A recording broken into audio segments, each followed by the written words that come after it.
South में लगभग हर अभिनेता को एक टाइटल दिया जाता है। जैसे रजनीकांत को थलाइवा की उपाधि दी गई है, तो विजय को थलपति।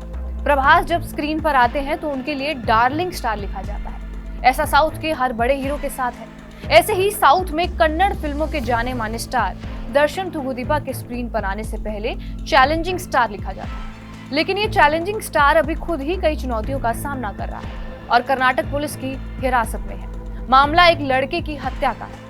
दर्शन के फैंस को ये विश्वास ही नहीं हो रहा कि उनका चैलेंजिंग स्टार ऐसा भी कर सकता है। चित्रदुर्ग में अपोलो फार्मेसी शाखा में काम करने वाले रेणुका स्वामी बेंगलुरु के सुमनहल्ली ब्रिज पर मृत पाए गए थे। उनकी लाश को सबसे पहले एक डिलीवरी बॉय ने देखा, जिसने पुलिस को इसकी सूचना दी थी। इंडिया टुडे की रिपोर्ट के मुताबिक स्वामी के माता पिता ने गुमशुदगी की शिकायत दर्ज कराई थी, लेकिन उन्हें 2 दिनों तक इंतजार करने के लिए कहा गया था। इसके बाद हत्या की सूचना 9 जून को दी गई, जिसके बाद मामला दर्ज किया गया। अब ये पूरा मामला क्या है वो भी आपको समझा देते हैं। चित्रदुर्ग जिले के रहने वाले 47 साल के रेणुका स्वामी नाम के एक शख्स का शव पुलिस को कामाक्षीपालय पुलिस स्टेशन के पास एक नाले में मिला। स्वामी एक फार्मेसी कंपनी के लिए काम करता था और उसने कथित तौर पर अभिनेत्री पवित्रा गौड़ा के खिलाफ सोशल मीडिया पर कुछ अपमानजनक टिप्पणी की थी। साथ ही उन्हें अश्लील मैसेज भी भेजे थे।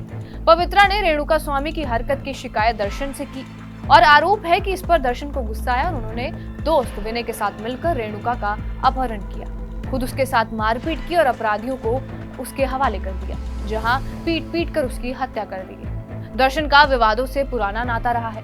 दर्शन इससे पहले भी विवादों में रहे हैं। लोगों को समझ नहीं आ रहा है कि इतना बड़ा सुपरस्टार आखिर कैसे एक साधारण आदमी की हत्या के लिए इतना डेस्परेट हो सकता है। लेकिन हकीकत यह है कि कई महीनों से दर्शन के साथ पार्वती का नाम जोड़ा जा रहा था। दर्शन ना सिर्फ एक्टर है बल्कि चंदन का एक बड़ा व्यापारी भी है। दर्शन को मैसूरू फार्म हाउस से अरेस्ट किया गया था। दर्शन के साथ ही उनकी गर्लफ्रेंड पवित्रा गौड़ा और उनके 11 सहयोगियों को भी गिरफ्तार किया गया है। इस केस में पवित्रा गौड़ा को मुख्य आरोपी और दर्शन को दूसरा आरोपी बनाया गया है। इससे पहले अपनी पत्नी से मारपीट के आरोप में दर्शन जेल भी जा चुके हैं।